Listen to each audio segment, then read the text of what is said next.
Destructive thunderstorms are still moving through parts of our area, where they're at now and how much longer they're going to be impacting us.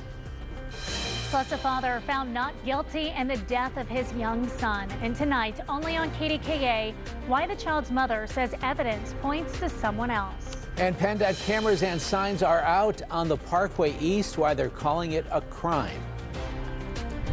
But first, if you have plans to do anything outdoors tonight, including the Pirates game, make sure you are weather aware. It's a KDK First Alert weather night with a chance of more storms. The storms that have been moving through have been so powerful, temporarily knocked out power to Pittsburgh International Airport, bringing TSA operations to a stop. An airport spokesperson tells us a lightning strike to a Duquesne Light power distribution impacted both electrical systems and the airport's microgrid and main grid. A viewer at the airport told us that it lasted for about 15 minutes until the generators were running. TSA lines are moving again. At last check, the wait time was 24 minutes, but at one point it was an hour. The airport is working to restore full power right now. And at this hour, Duquesne Light reports more than 30,000 customers without power. First Energy reports more than 10,000 customers without power. Right now, downed trees and wires have forced part of Route 30 to close. This is Route 30 from 151 to Route 168. It's in the area of Tower Lane to Pittsburgh Great Road. In Bethel Park, this tree has fallen across King School Road between Wilson and Dalmatian. The Bethel Park Volunteer Fire Company said there are live power lines as well. This will delay the removal and reopening of the road. And this is what it looked like in downtown. Umbrellas blowing, people running to get under cover as the tents for the Three Rivers Arts Festival continue to blow. And this is what it looked like a short time ago at Arts Landing, the new home of the Arts Fest. A couple of tents were blown down, but no one was hurt. We are told that vendors are evaluating for any damage. All right, we have a severe thunderstorm watch in effect until 8 o'clock tonight. Glad you're with us here at 5. I'm Ken Rice. And I'm Erica Stanish. Christine has the night off. We want to get right over to KDKA First Alert meteorologist Ray Petlin. Ray.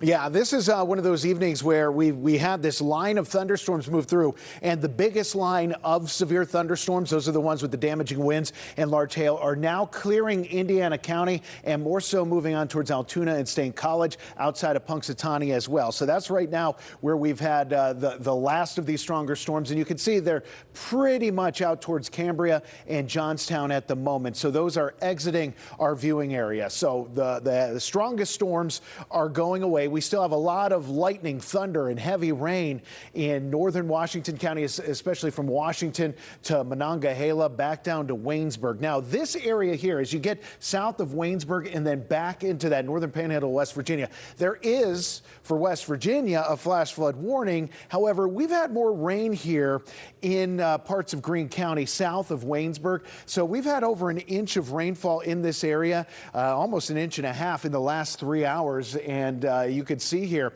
this area is not in the flash flood warning, but I'm thinking we're getting close to that point. So this is something I'm going to watch real close. If water starts coming up on you anywhere, turn around, find a different way. You don't want to go through that. But early warning for you on this. The rain has been very intense there. There's more rain moving in, so that's definitely an area that needs to be monitored very closely.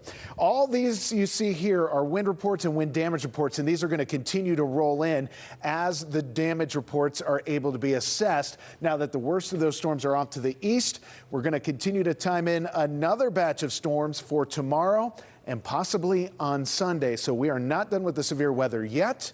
We'll time those through for you coming up. All right, Ray, thanks. And tonight we have team coverage on the storm damage. We want to get right over to Ricky Sayer, who is live in Brookline, where a tree is down. Ricky.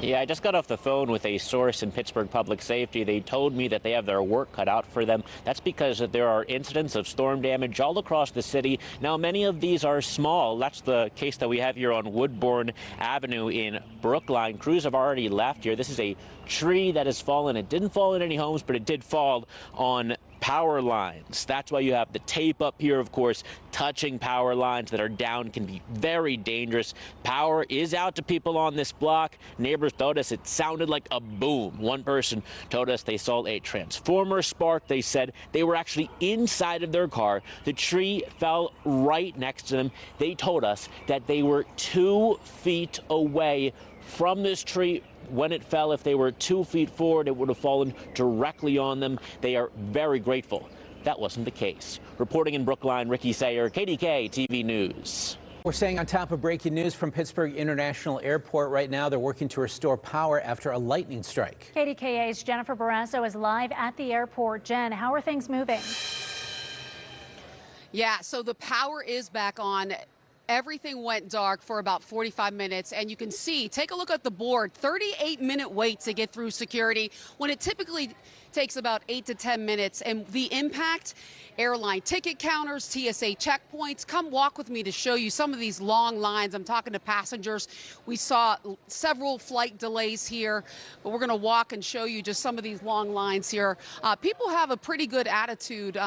Just they're going with it. It's kind of unusual, but the airport saying that this affected slight delays, flights landing and taking off.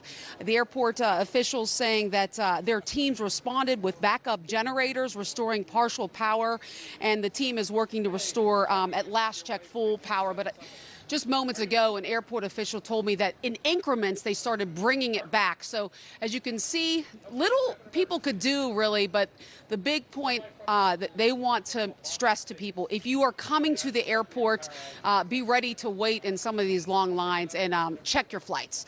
So reporting live at the Pittsburgh International Airport, Jennifer Barrasso, KDKA-TV News. Now, breaking news, a home in Chartier City caught fire at the height of the storm. Ricky Sayer joins us now live. Ricky.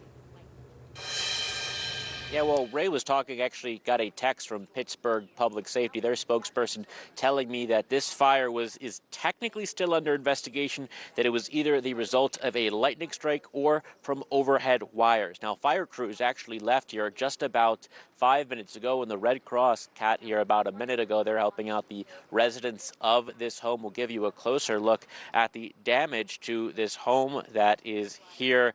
Now, we spoke with the homeowner. They told us that as far as they know, no one was hurt home at the time. Their tenants weren't home at the time. They don't believe anyone was hurt. The homeowner actually tried to use a garden hose trying to put this fire out. He told us that it took about 20 minutes to get fire crews here. Of course, they were responding to incidents across the city. The damage, the homeowner says, looks a lot worse than it is. Most of the charring, he said, was in the wall there. Again, he wasn't home at the time, neither was the tenants, so no one hurt as far as we know. But this is the view that we have of this home that caught fire this afternoon at the height of this storm. And again, this could be the result of a lightning strike. Reporting live, Ricky Sayer, KDKA-TV News. Well, tonight, a lot of communities are assessing the damage after a line of storms tore through western PA this afternoon. This is a view of the storm coming in over the Ohio River and Point State Park. And it was intense. The concern now is, are there more storms on the way? Let's get an update now from KDK First Alert meteorologist Ray Petlin. Ray.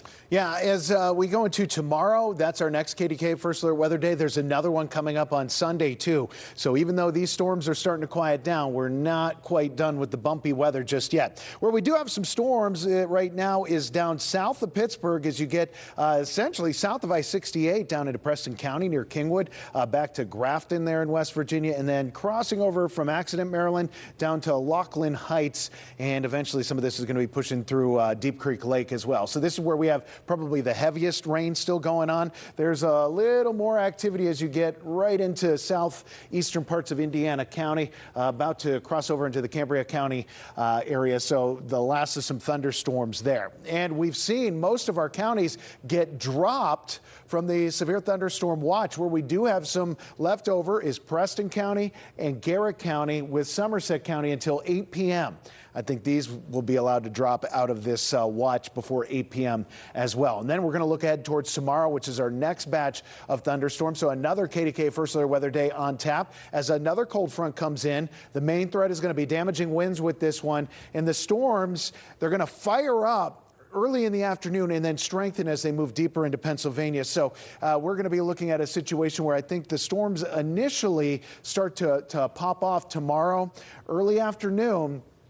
And they'll strengthen, especially once they get past Pittsburgh. But I would not completely disregard a gusty thunderstorm around town. But you can see how these start to develop and strengthen as they get deeper into western Pennsylvania. And then as they go into central PA, they should be at their peak. Then we quiet things down for the start of the weekend, which is a real nice thing to have. But we go into Sunday, and that's going to be our next KDKA First Alert Weather Day for the prospects, probably the better prospects of some stronger thunderstorms trying to come together during the afternoon. Right now, the best placement is south and east of town, but I would not be surprised if the ingredients start lining up over the city, even back up towards Cleveland. So we're going to have to watch for that very closely. But the rest of tonight should be fairly quiet as these storms are going to be coming to an end. It is going to be warm and muggy, so our temperatures aren't going to change too much, but a steamy night all around as we go through the day or go through the night tonight and into the day tomorrow.